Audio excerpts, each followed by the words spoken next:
Salam sobat konsumen, kita ketemu lagi dalam acara ngobrol santai bareng BBKN.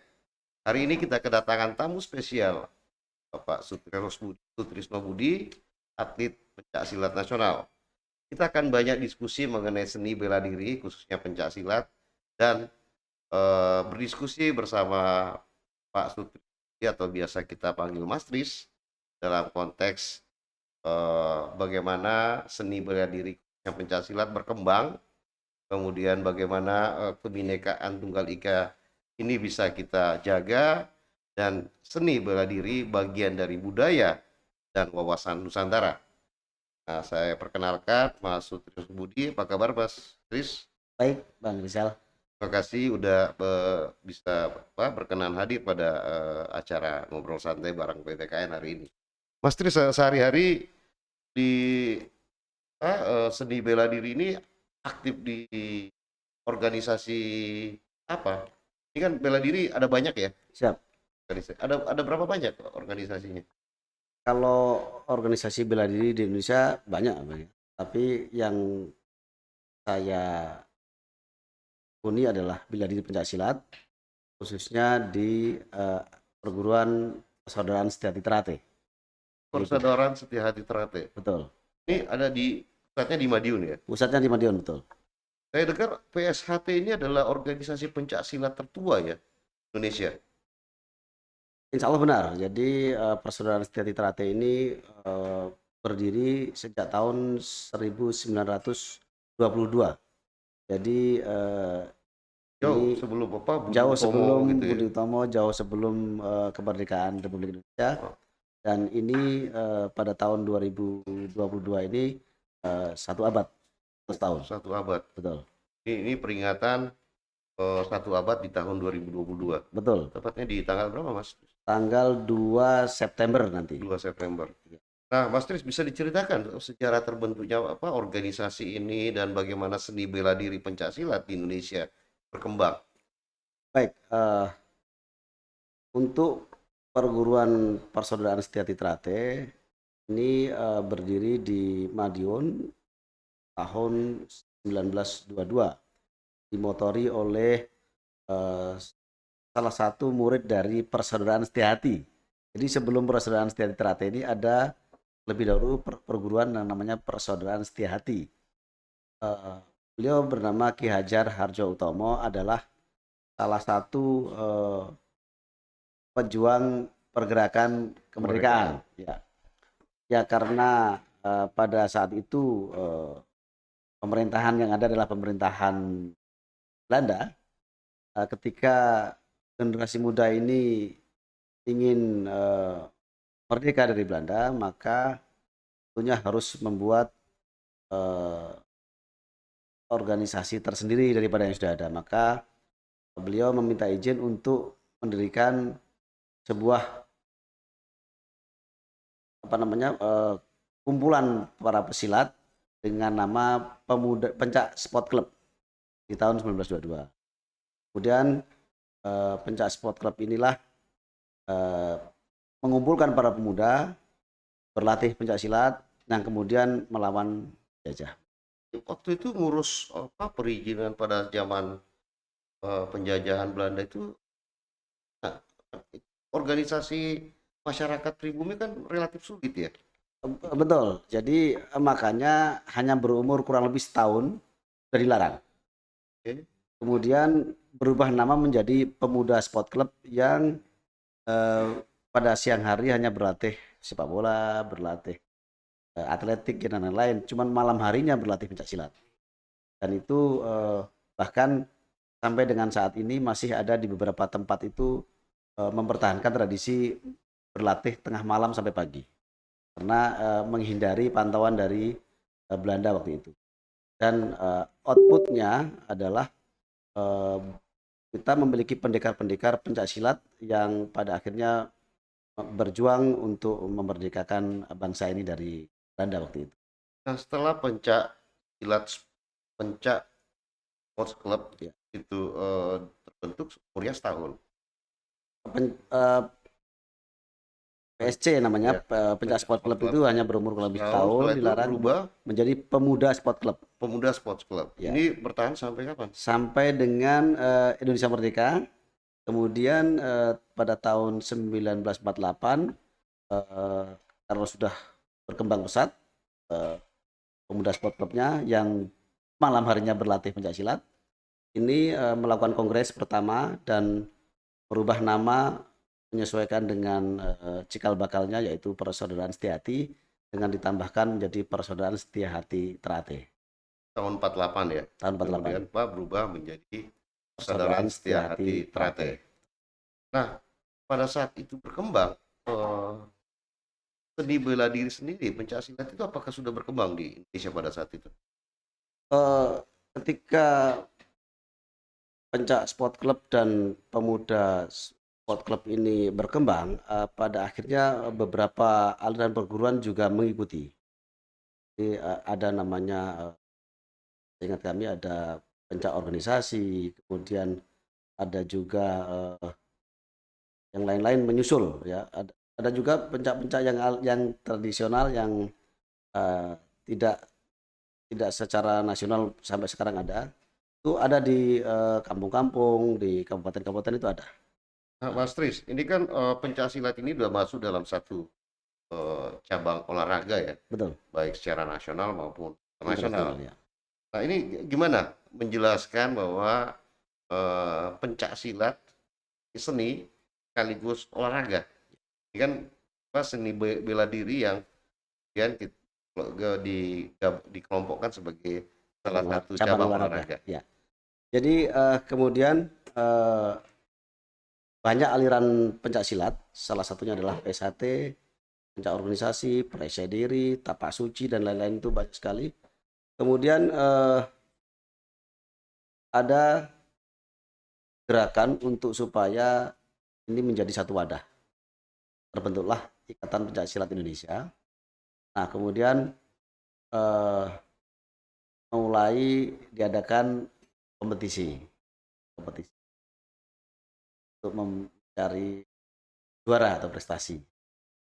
Dan sesuai seiring dengan waktu, IPSI ini menjadi cabang olahraga di Indonesia. Kemudian juga akhirnya negara-negara sekitar Indonesia, terutama di ASEAN, itu juga mempelajari, akhirnya juga dipertandingkan di SEA Games. Nah, kebetulan sudah juga dipertandingkan di Asian Games untuk pertama kali yang kemarin di Jakarta. Dan ini pencak silat sedang diperjuangkan untuk bisa masuk Olimpiade. Ini Mas Tris, saya pikir ya, pencak silat itu kayak nonton film-film apa silat gitu ya. Ya. Perguruan-perguruan pencak silat ketemu bikin kompetisi gitu ya. Itu. Betul. Jadi perguruan ini mempunyai karakter yang berbeda-beda, mempunyai jurus yang berbeda-beda. Kemudian disatukan dalam wadah Ikatan Pencak Silat Indonesia ini, kemudian membuat sebuah aturan pertandingan di mana semua perguruan ini wajib menyesuaikan dengan aturan yang dibuat oleh ini ini.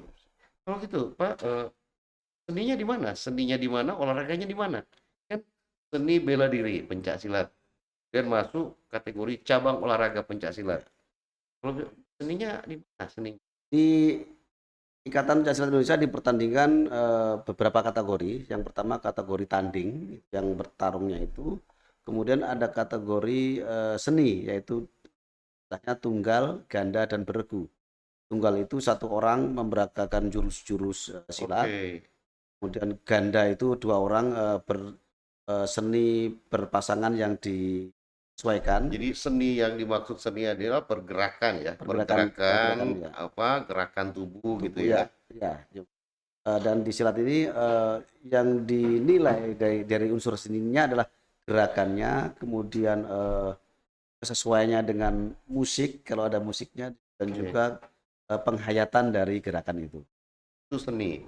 Nih, Nah, kalau dia dibela di olahraga, di olahraga ya bertarung, di sini ada peragaan bela diri ya. Apa, fisik, Fisik, daya tahan tubuh, pukul, tendang, nafas gitu ya. ya, ya, ya, gitu. Jadi unsur bela dirinya yang dipertandingkan ya. Jadi ya, teknik-teknik bela diri ya, ada pukulan, tendangan, ada bantingan, begitu.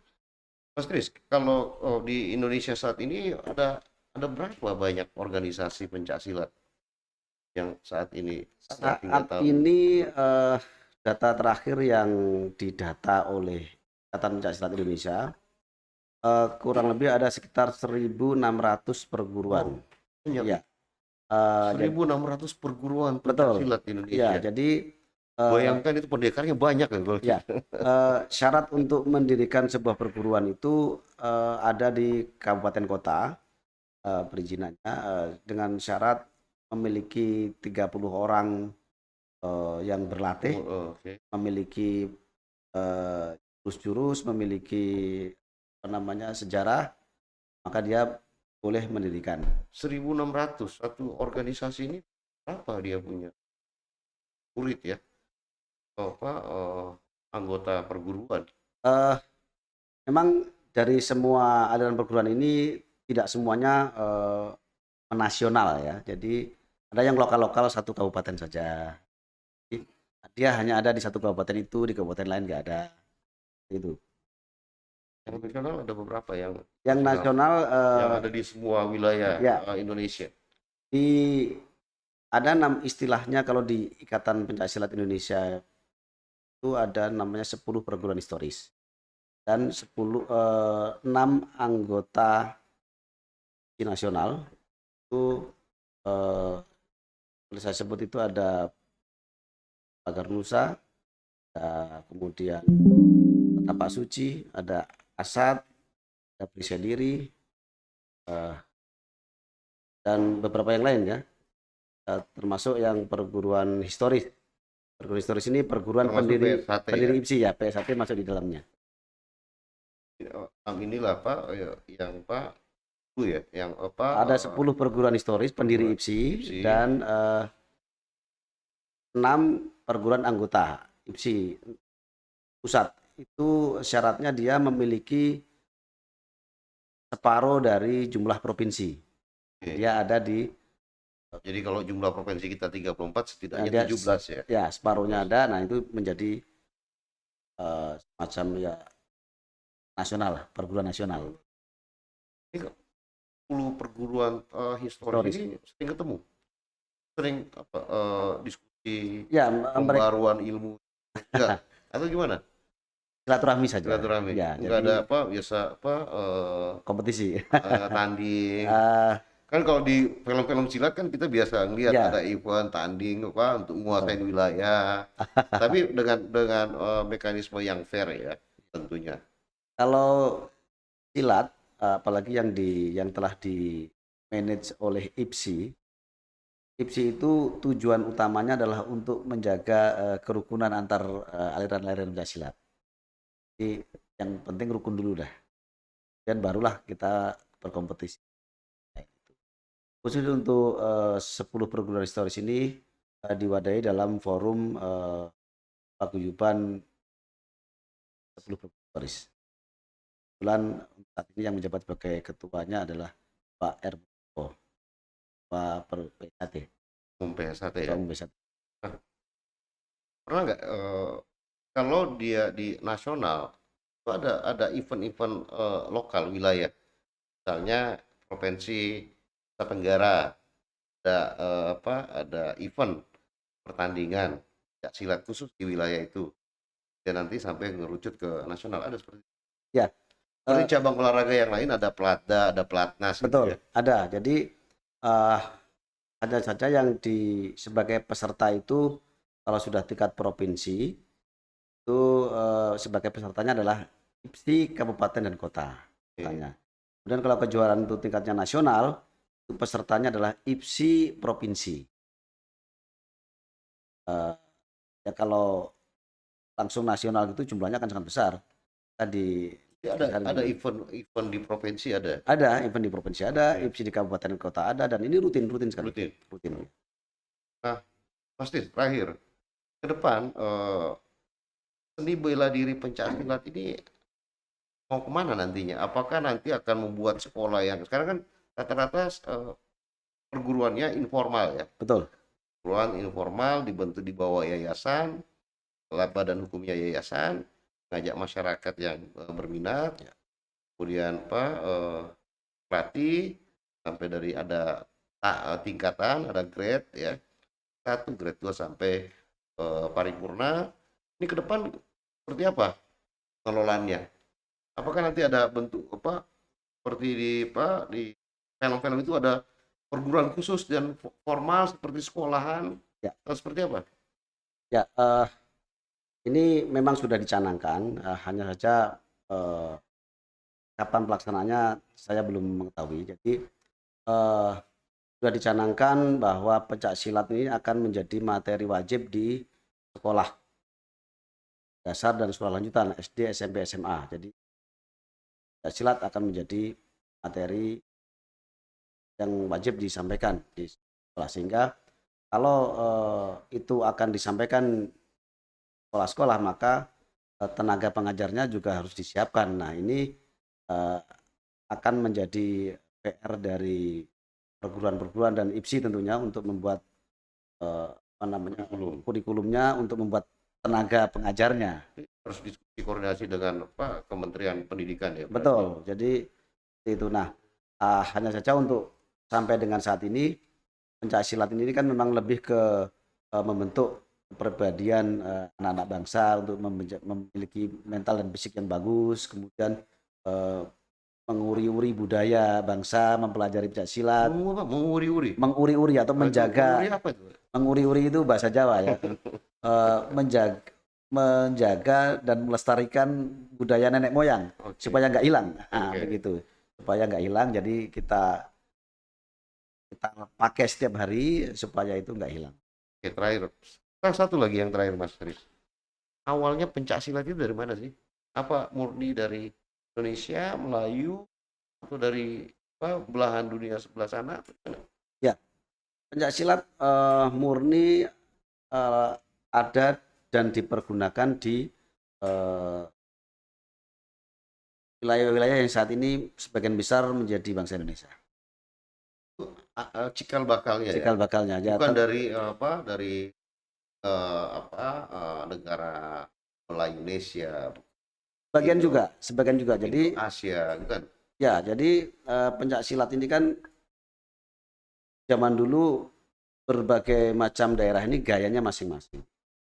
Hanya saja ada kesamaan ketika orang-orang Indonesia, orang bangsa Indonesia ini kan masuk Melayu ya. Melayu ini ada kesamaan fisik, badan, kebiasaan segala macam, sehingga bela dirinya juga mirip.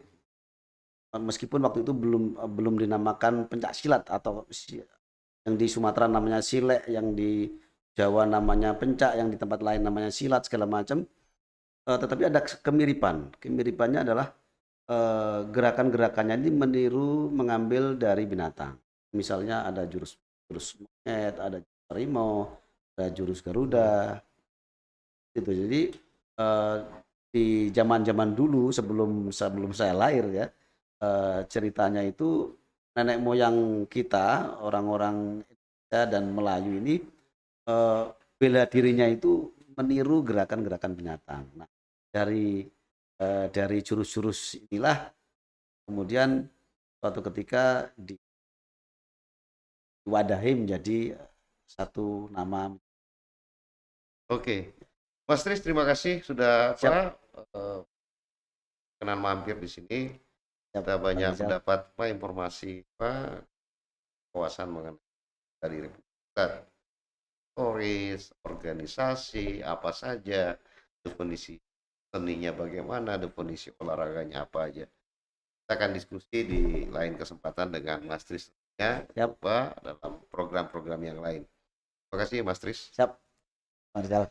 Sobat konsumen, itu tadi diskusi kita dengan Mas Sutrisno Budi, atlet pencak silat dari perguruan Hati Trate, Pusat Madiun, salah satu atau perguruan pencak silat tertua yang ada di Indonesia. Lanjutkan dengan diskusi selanjutnya. Salam Sobat Konsumen.